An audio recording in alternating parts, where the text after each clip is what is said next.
Hello and welcome to World Talks on TVP World with me, Ashim Kumar. As EU foreign ministers gather in Brussels, Ukraine remains at the top of the agenda, from new sanctions on Russia to the fate of civilians detained in occupied territories. Joining us is Professor Heinz Gärtner of the University of Vienna to assess what the meeting could mean for Ukraine, Europe's security and the wider conflict. Professor, welcome to TVP World.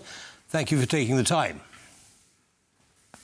So what do you think the main outcomes are expected to be from this meeting, Professor? First of all, of course, the meeting addressed all important, or many important topics. Also, the meeting made a number of requests which are valuable. In general, that is true for all the issues discussed: Russia, Ukraine, Middle East, Iran, Black Sea. However, I have to say I miss a long-term strategy, and also there was no real meaningful action. So lots of language of hesitation and euphemism, important topics, but action somehow is missing. What was stopping decisions being taken? What was stopping the action? Of course, first of all, there is disagreement among the member states, especially when it comes to the Middle East and sanctions against products coming out from the West Bank. But also, I miss this long-term strategy because the meeting stresses that Ukraine should become independent, sovereign, and get its territorial sovereignty back, which is all true. But I don't see that with sanctions alone and supporting Ukraine, Ukraine will get its territorial integrity back. There should be a long-term strategy, and no one of the member states did really address it. I just want to remind you when the Germans started to talk German unification in the 70s. So they said that it's possible to change borders peacefully on consensus and based on international law. What was implemented then in '89. Now we have to discuss how Ukraine gets its sovereignty back when the internal emerging borders have to be removed sometime in the future. Secondly, when it comes to the Middle East, there was somehow artificial talk about West Bank, whether to restrict trade on products coming out from the West Bank or to ban them altogether. That was an internal debate within the European Union, because one would be possible with majority voting, the other would only be possible on consensus. So they said the majority would say we go for a ban, but that would mean consensus, and the consensus was not achieved. So yet again, we're seeing a lack of unified action from the European Union, Professor. But let's stay with Russia for a while. The 21st sanctions package was being considered. Now, one would have thought that, there have already been 20 sanctions packages approved. What's delaying the 21st? It was more a confirmation for the European Union that it is doing something. And it's a reaction, of course, to Russia's attacks on Ukraine.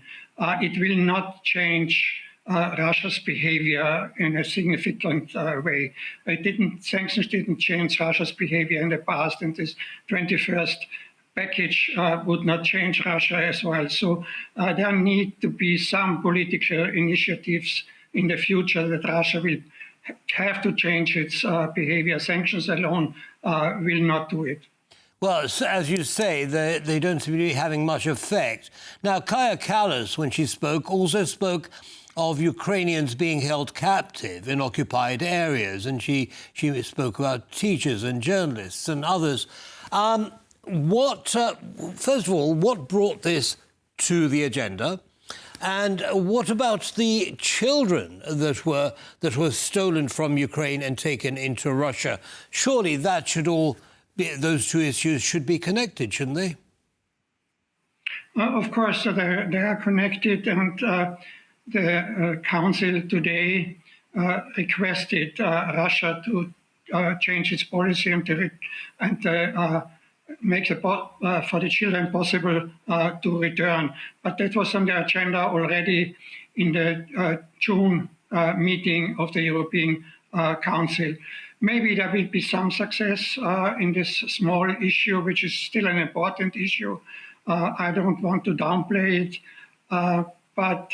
So, of course, these are possibilities that Russia would concede. OK, now another area that they were talking about was Black Sea strategy, presumably security over the Black Sea. Why has that come to the fore now?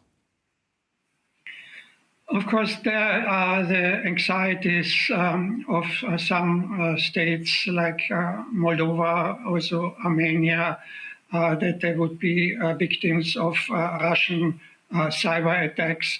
So it was an expression of support to these countries, but also to create resilience for the states to secure their energy resources. But also other more general issues have been addressed to support the consequences or to shield these countries from the consequences of climate change. But resilience against Russian aggression was on the forefront, and also to secure their energy resources. OK, now another perhaps surprising area of discussion was Armenia. A new partnership mission for Armenia focused on helping Armenia protect itself against hybrid threats. The EU seems to be projecting its influence outside its own borders. Why Armenia, and what are the plans? What can you tell us? Yeah, the European Union, of course, hopes that Armenia is slowly coming back more to the Western camp. Of course, Armenia somehow felt that Russia did not support it in the war against Azerbaijan. And now Armenia feels somehow left alone. And now it's coming closer to the European Union. And the European Union wants to support Armenia. And of course, we see also that Russia is trying to somehow influence Armenian politicians with fake news. And so the Armenians might well change their course in the next couple of months and years. Understood. Professor Gärtner, unfortunately the clock has beaten us, but thank you very much indeed for sharing your analysis with our audience, and have a good day. You're welcome. Thank you. Bye-bye. Bye. And that brings us to the end of this episode of World Talks. Don't go away, lots more coming up. Goodbye.